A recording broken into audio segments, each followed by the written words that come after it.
Welcome to Working with Identities, the podcast where meaningful conversations between individuals and companies come to life. Join us as we explore the dynamic relationship between personal identities and companies.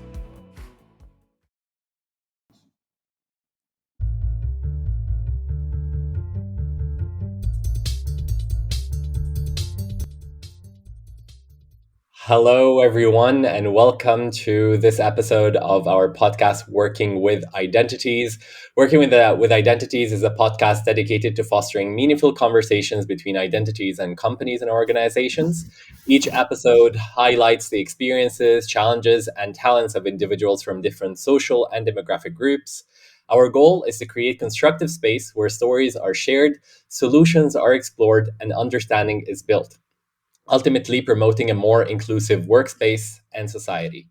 Today, we're going to be talking about intersectionality and what it means. And I'm very excited to have our guests here who are going to share with us from their experiences. How can we work on this and implementing this intersectional lens into creating these inclusive spaces in our workspace? I would love for our guests to present themselves and share with us who they are and their experiences. So I'm going to first pass the microphone to Magda.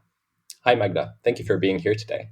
Hi everyone, my name is Magda. My pronouns are she, her, and I'm helping organizations to build a trans inclusive workplaces, which means I've been HR leader for 10 years. I'm a woman with trans life experience, and I love dancing. Thank you very much, Magda. Yes, dancing is such an important aspect of life for me. Dancing is like what gives me joy in the day to day. Maybe we can move on to Violeta. Viole, can you please present yourself?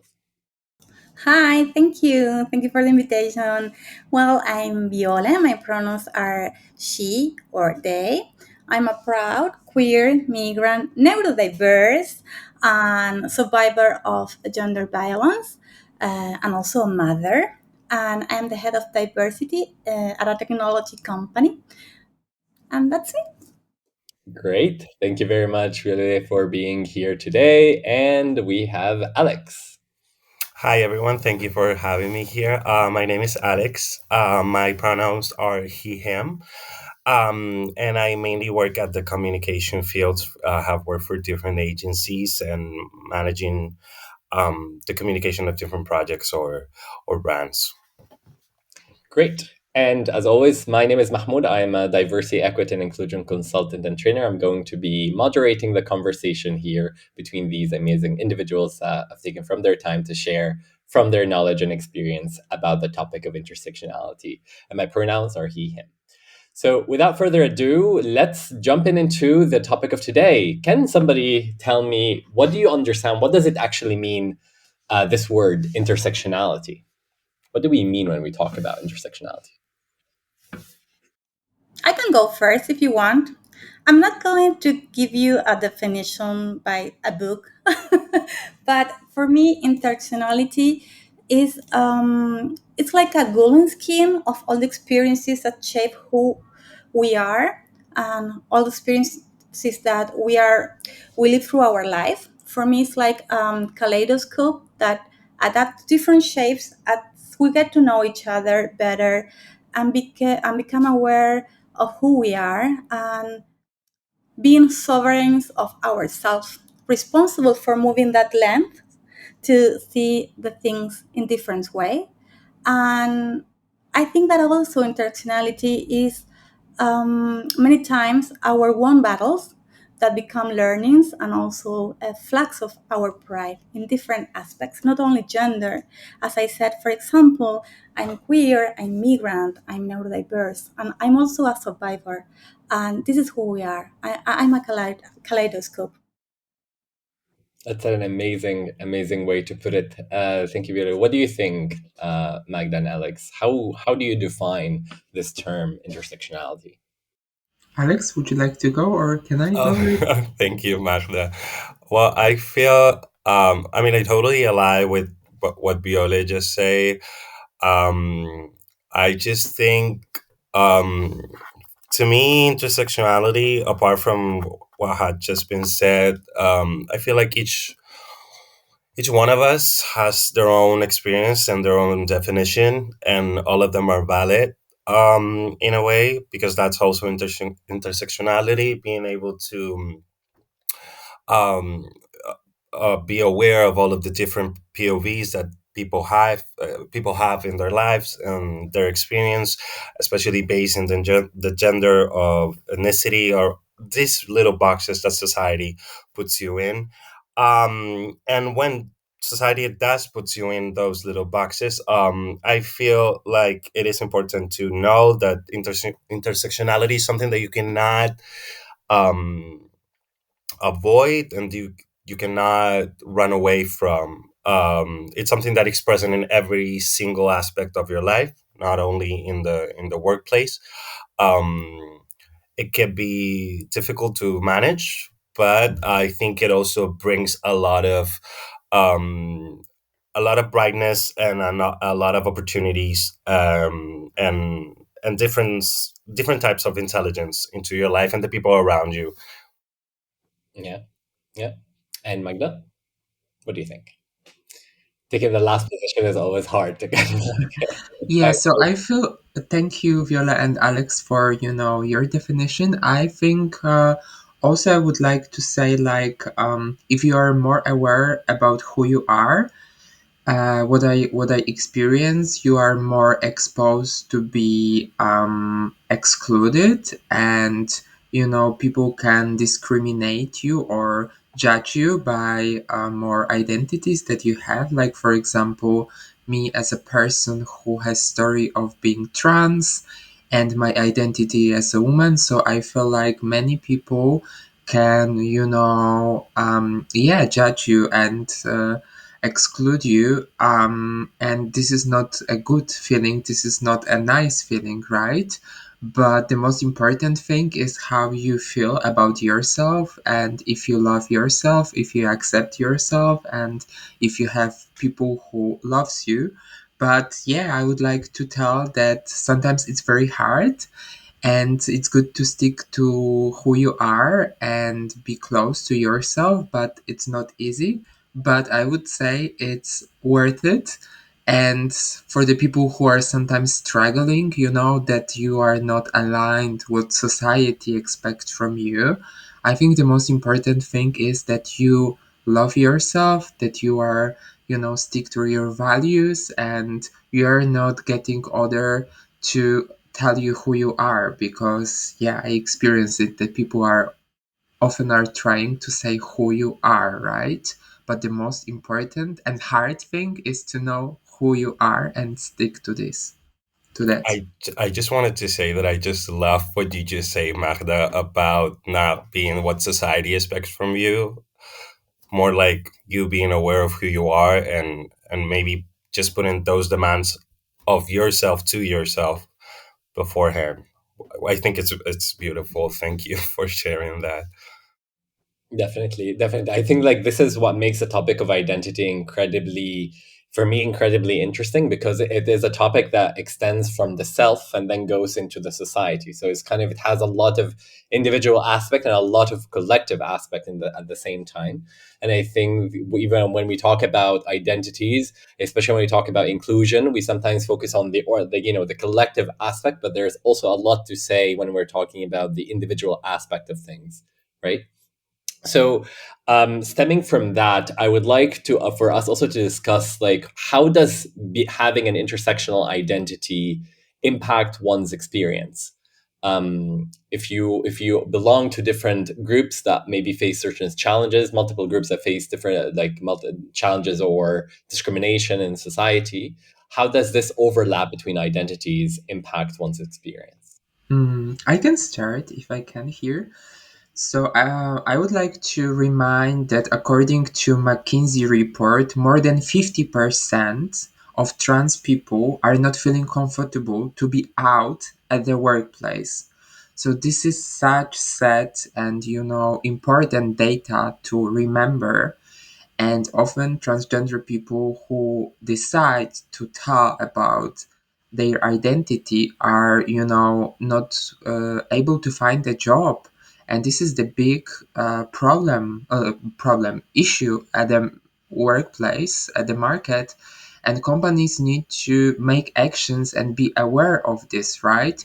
Because often companies or people at the companies expect that someone will do coming out, but the company, it's not safe space, right, to do it. And also it's another big discussion what that means, a safe space. And also I realized I was naive that, society and, people are more aware. But yeah, those data and real experience life showed me that, there is so many things to be improved, right?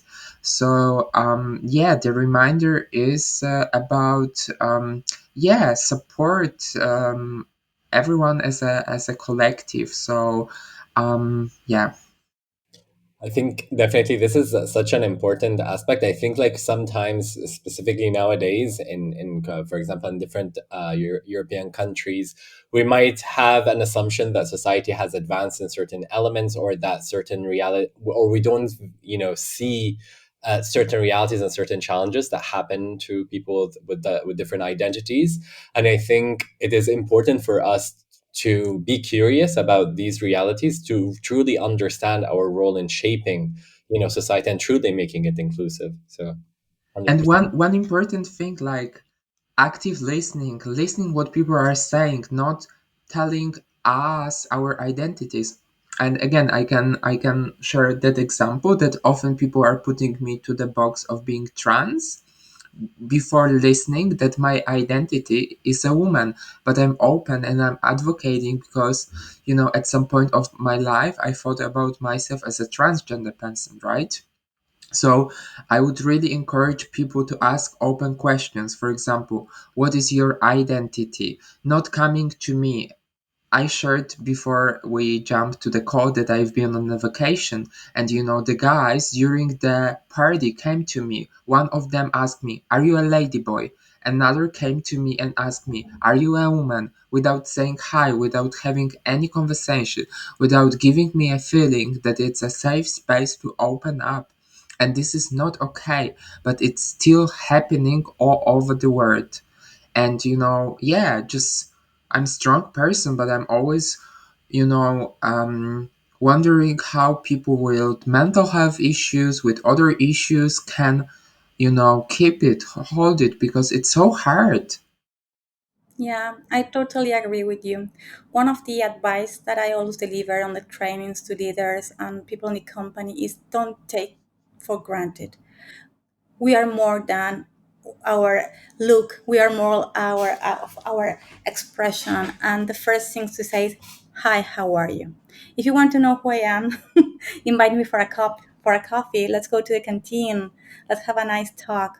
Because I'm a human being and I'm more than my gender, my sexual orientation, or my condition, or if I'm more than that. Before of all that variables, I'm a person.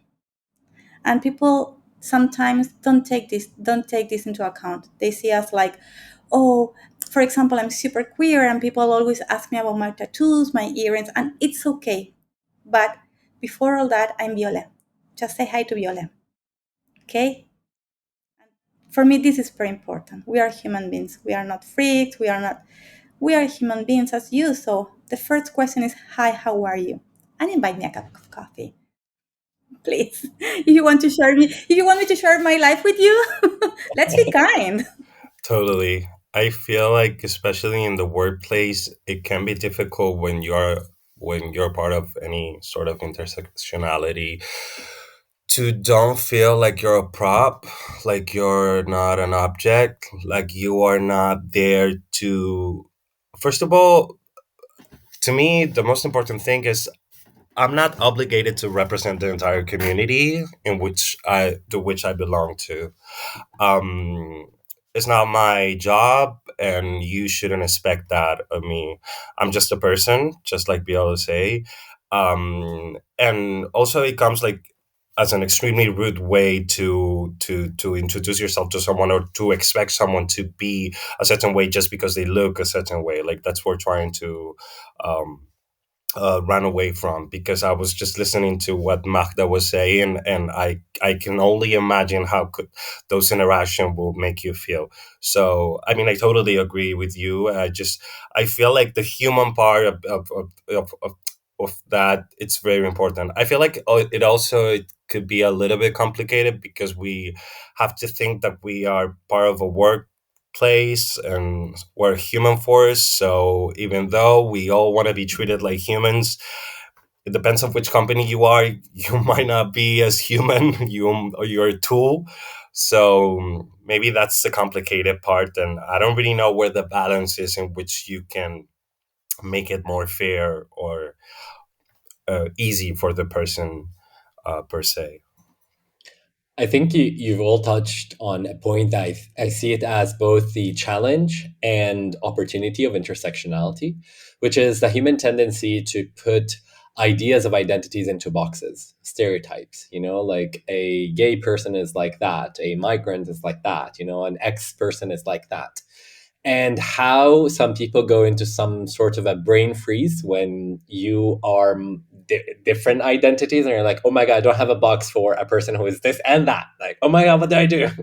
And they're stuck into this limbo. They don't know how to figure you out. And I think the this this freeze, this mental freeze, this confusion that is generating in people, I think in a way, as I said, is like the challenge and the opportunity of intersectionality. Because I feel like intersectionality is kind of like obliges you to think, oh, actually people don't fit in these fixed boxes that I have in my head. People are humans who have a wide variety of identities and experiences, and I need to go back to humanizing the person in front of me and actually connecting with them. Yeah. I absolutely agree with you. I have a friend in Argentina that used to call me rara avis, that the meaning is like a strange bird, because by the age of 33, I had my four kids. And when I picked my kids at school, I was not similar to the other mothers. I was very different. But when I in the supermarket, they saw me with four kids. You don't expect a person with my look and feel to have four kids and to be a full-time mother, for example, or to be a pole dancer. That is my sport. So, and also I'm pansexual, and I can be with different persons, and people are always surprised, and they say, but I thought you were you don't look like a non-binary person, because you use high heels, or you don't look like a mother because you do pole dance. You don't look like a pole dancer because you have four kids. And that is the bias. And you can see the bias, and people tell this into your face. And for me, sometimes it's funny, but sometimes I feel very tired and frustrated, because I can see the length of the people. They try to put me as a mother, but I cannot be pole dancer, and I cannot be a professor. And this is very exhausting for me sometimes, because people speak out loud about their biases without being aware of their biases. And this is hard. 100%. 100%. Well, I think like this I think like leads to the next question I have for you, is that we know that there is a human tendency to create these boxes, these ideas, and then we know that like like there's a lot to do to really put the emphasis on connecting with people, right? And when we're talking about workplaces, we're talking about spaces and processes and systems that are designed. And they usually have specific people in mind in the designing of those processes, right? So when we want to integrate this intersectional lens into how we design these systems, these processes, these environments in that sense, how does that look like? What does it mean to integrate an intersectional lens to the work of diversity, equity, and inclusion? I, um, yeah, I just wanted to say that a really simple idea.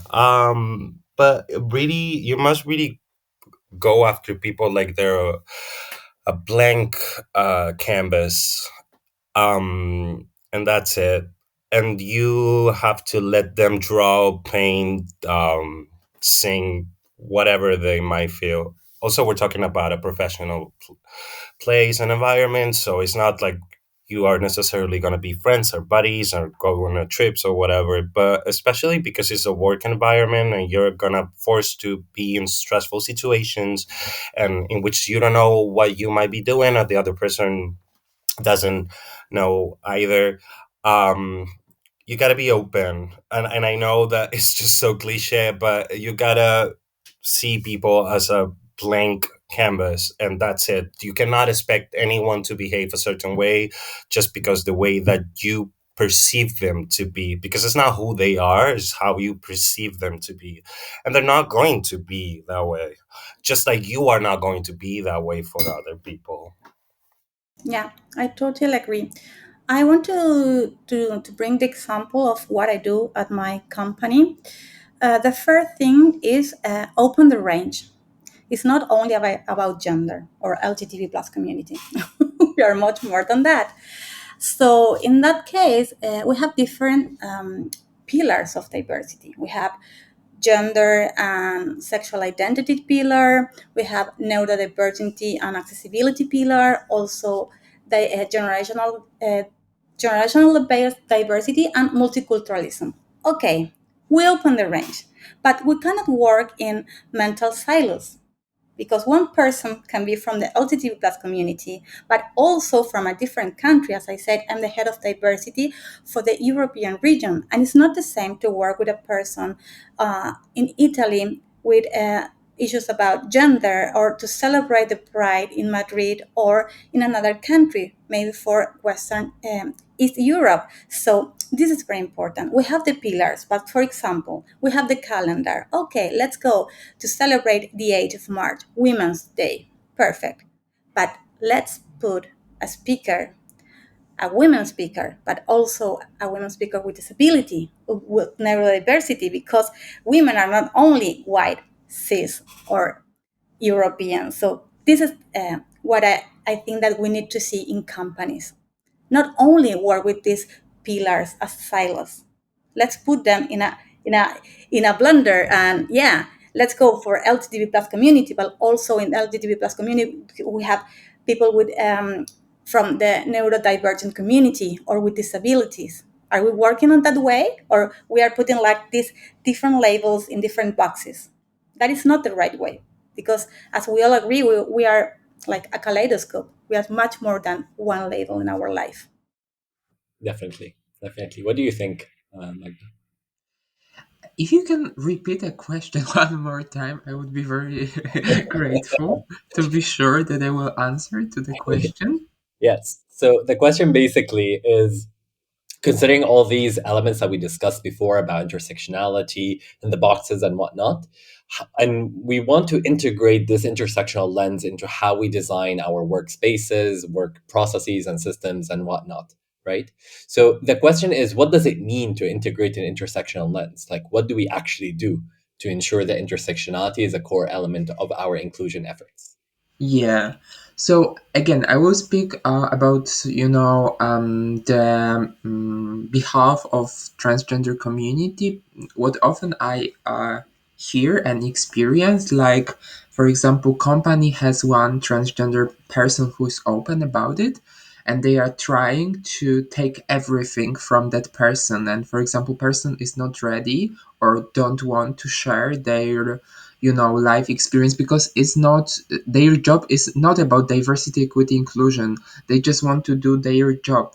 So often I see, like, if there is, for example, one person who is representing some company, I think some marginalized community, often people do not remember it's not the job of the person to educate. It's not their the job that is paid.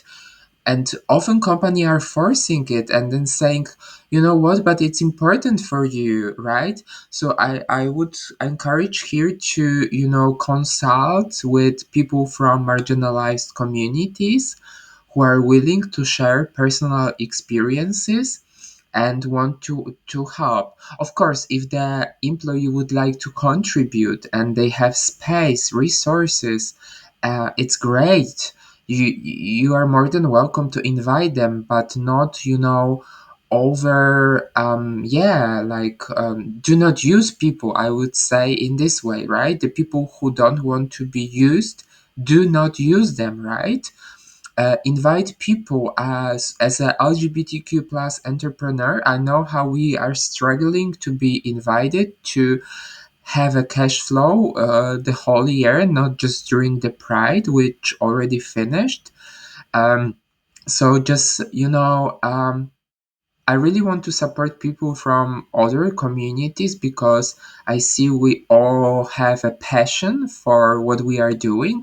We really want to make a change, but often, yeah, companies are choosing big brands who are doing diversity, equity, inclusion, and maybe they are not aware we exist, right? I mean, like right now, I have quite, I mean, like, I have different position, but I'm very active on LinkedIn. But I knew many people who are not so active on LinkedIn, or, for example, they are starting on Instagram. So it's very important to give them voice, to give them visibility, to give them a chance to speak, to bring life experience to your organization. It's so important that is going from people with life experience, not people who are saying about it in a theoretical way.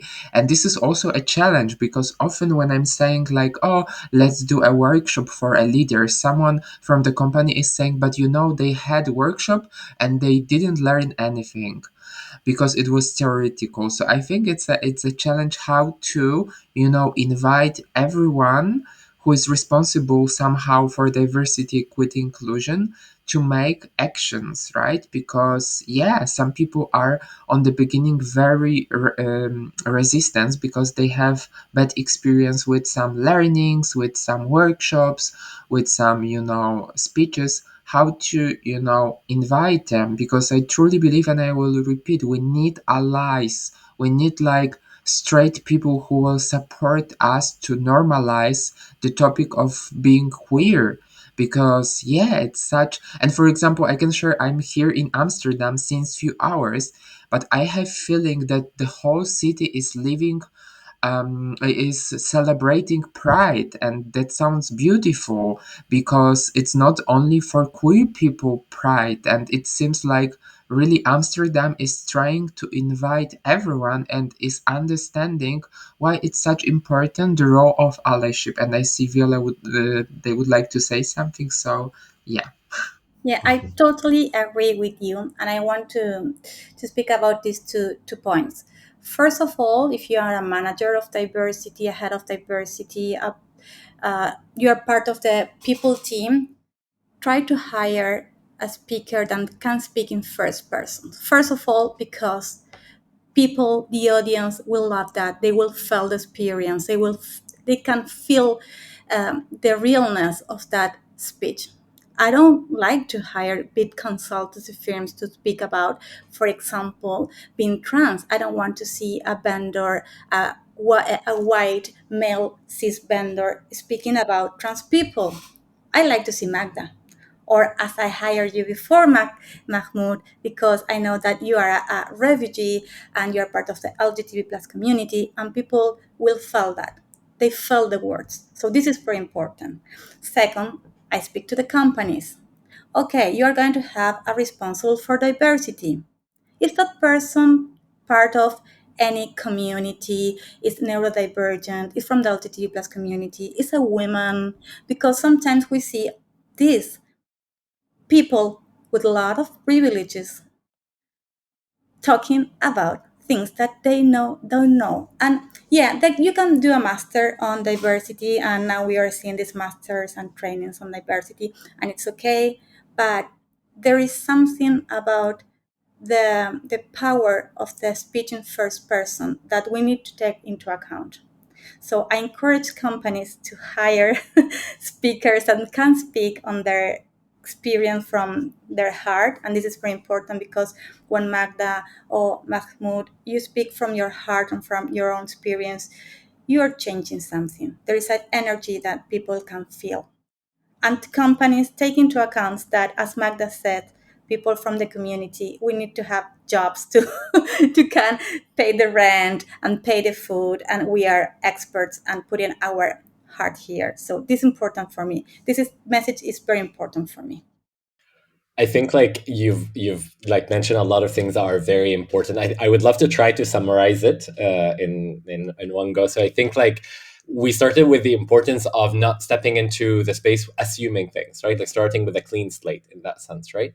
And being very open to the and to listening to people and their various experiences, putting a lot of emphasis on two important things: listen to people from the first experience, like the people that actually live these realities, and try to get this diversity of voices, but do not force people to speak. Only go to the people that actually are willing to speak, because it's not the responsibility of people with of different identities to educate you about their identities. But there are many people from different identities that took it upon themselves to share and help people understand the realities that they are. So go to those people in that sense. And then we have the element that is also very important, which is understanding that we cannot implement the initiatives that we do in diversity, equity, inclusion to work in silos. We need to create this connectedness between the different initiatives that we're doing. Create these spaces, this intersectionality, this crossroad between the initiatives that we're doing, and see what we can learn together along the way. That way, we're increasing our awareness continually, with the initiatives that are coming up, and understanding how can we do better. So we are reaching towards the end of our conversation today, but I just want to leave just a couple of minutes for each one of you to just share any insights, thoughts, or maybe a message of hope or recommendations that you have for the people that are listening to us. Well, I just wanted to add up to what you were mentioning before, that the ally part. Valentina, I'm an ally. It's really important.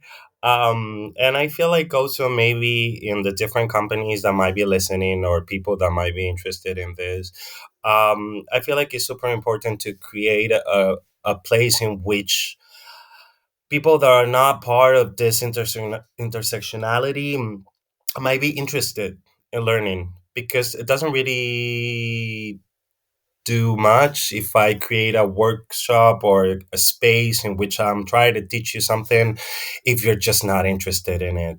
If there's not a single bone in your body that is trying to understand something, because it's gonna go in one ear and it's gonna went out into the other. So I feel like that creating that awareness prior to the workshops and prior to the conversations, trying to create that environment in a 365 way of the year, um not just Pride Month, like Magda mentioned. I feel like it's super valuable.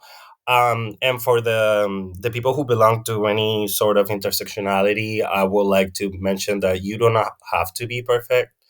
You don't have to be a role model. You just gotta be you. You're gonna make mistakes. You're gonna be great, and you're gonna go all through different phases and spaces, and you should be allowed to, because every single person is allowed to. So you should do that as well. Be able to do that as well, and the workplace should create a space in which people shouldn't feel the pressure that they need to be doing the most, to sometimes unfortunately get the least, if you compare them to their counterparts or work buddies. Just maybe as final words, I want to highlight these three things that for me are very important. As you said, annual and permanent diversity strategy, not only Pride, not only Women's Month. Second, listen. Listen and listen what people need. I agree with Magda that communities of employee are the way to gain capillarity and to be able to hear all the voices and to take into account all the variables that makes a person. The culture they grew up, the economic situation, because we are talking about privilege here, the religion or political or spiritual beliefs.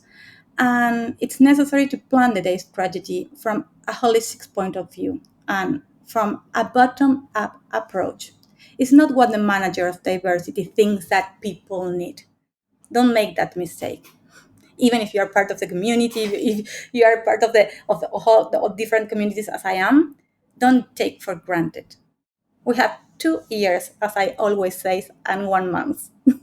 1 month. So that is because of something. I want to believe that that is because of something. So listen, listen, and listen, and then respond, because you cannot use communities. You cannot go and say, okay, what ideas do you have? Okay, I will use this for my strategy. I will present this to the director. But then you have to come back. Feedback is very important. If they ask you for something, if they ask you for budget, for example, because if not, what I see in many managers, if they go to the community, they take these ideas like oof, like oh, I'm going to share this, but they don't throw back anything. So what I do with my communities is say, what do you need? What do you want to see for Pride? What do you need for example, I have a case in Italy. In Italy, the community detect a huge the gender pot detect a huge bias of the leaders about mothers. If a woman have a baby, for example, when she returned to work, a lot of people tell, oh, what are you doing here? What is your baby? Why don't you stay at your house? So for that gender pot, the priority was to train the leaders about these biases about caregiving. So what I did is, okay, tell me, what are the things that you have heard? And we made a list. We looked for a vendor and we shared that list, the exact quotes to the vendor. And that were the examples that the vendor used during the training. And I paid for that, because if not, I'm doing pink washing, community washing, diversity washing, and my favorite and new term, kind washing. So let's be aware, let's be responsible. Don't use people, work with people, and be there for the people. Managers of diversity, we need to be there for the people, not the people for us. This is very important for me.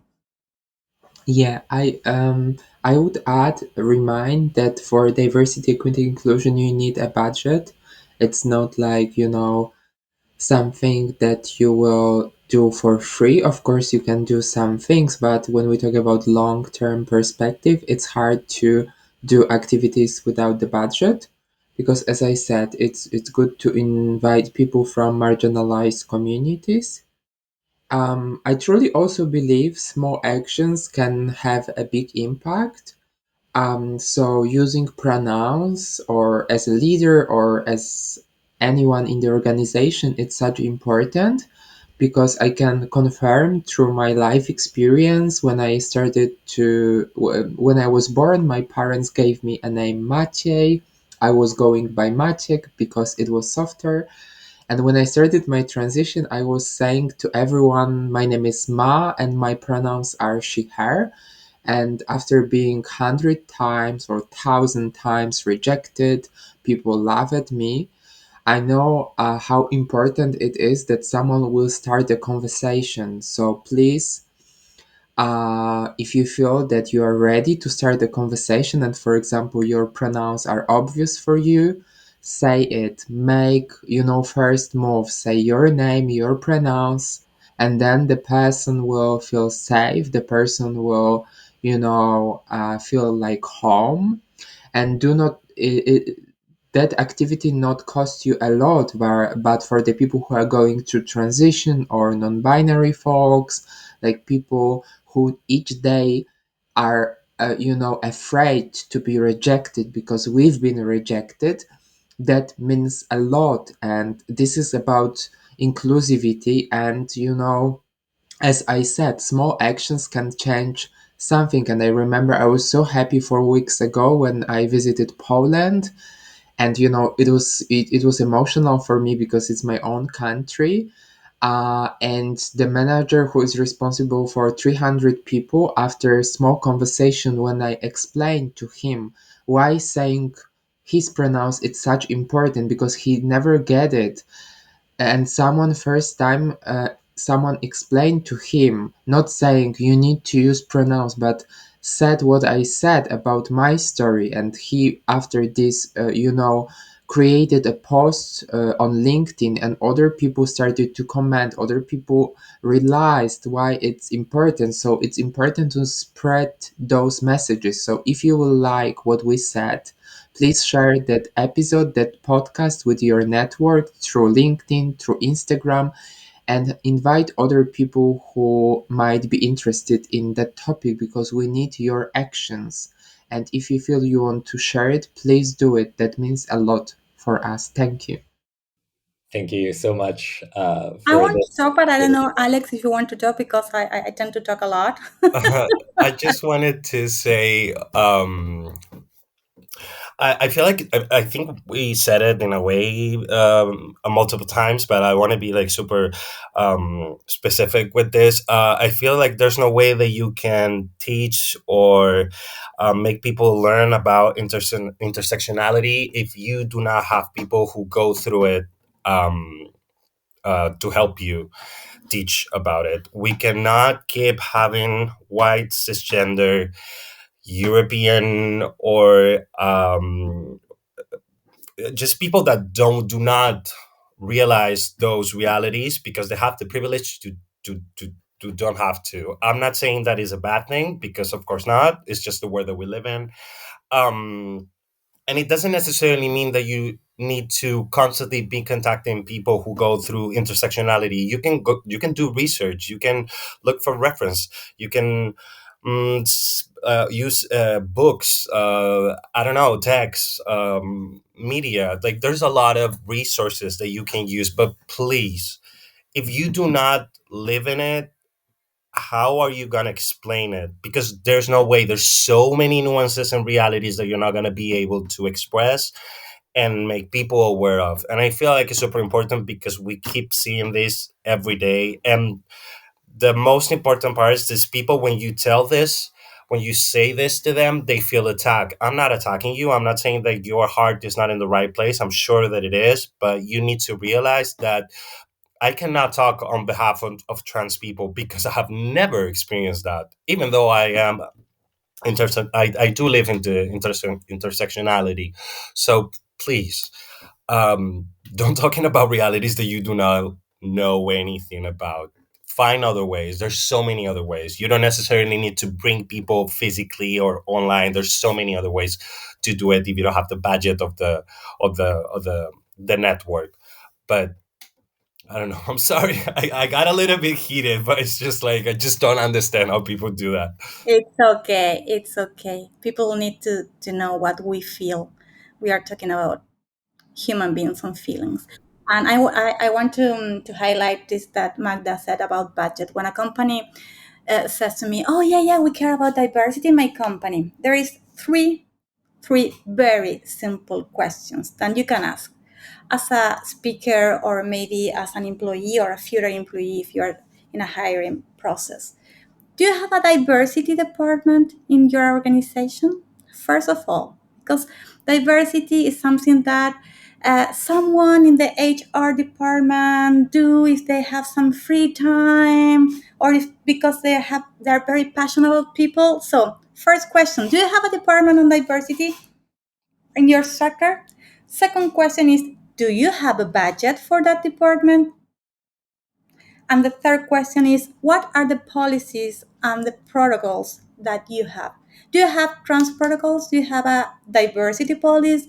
Do you have an anti harassment protocol?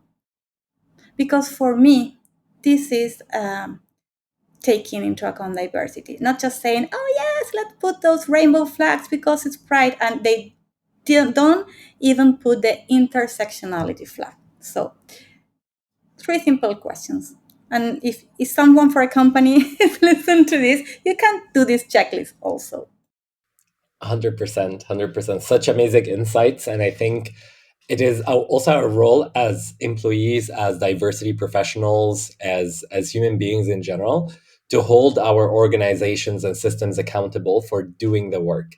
And I think this is such an important aspect of all the work that we're doing, and this message at the end of the day is also helping people realize their role as change agents, that they're not passive receivers of whatever the system brings out, or the organization brings out, that they are active members of system. They can be more active members of the system and can really exercise change. So I want to thank you all for everything that you've shared today. It was such an insightful conversation. I think we could talk about this for hours. So I very much thank you for everything that you've shared. And I will repeat what Magda said, like the importance of this conversation continuing. So if you're listening to this, do interact with the podcast. Leave comments. If you think that there is somebody that would be amazing for us to invite to the podcast and listen to what they say, please do mention them or tag us or contact us in order for us to reach out to them and have enrich this conversation further and further. So again, thank you everyone for being here. You've been listening to Working with Identities. Today we talked about intersectionality. We're going to be talking about a lot more topics in upcoming episodes, so stay tuned for what is yet to come. Thank you, everyone. Bye, everyone. Thank you. Thank you. Bye bye. Ciao.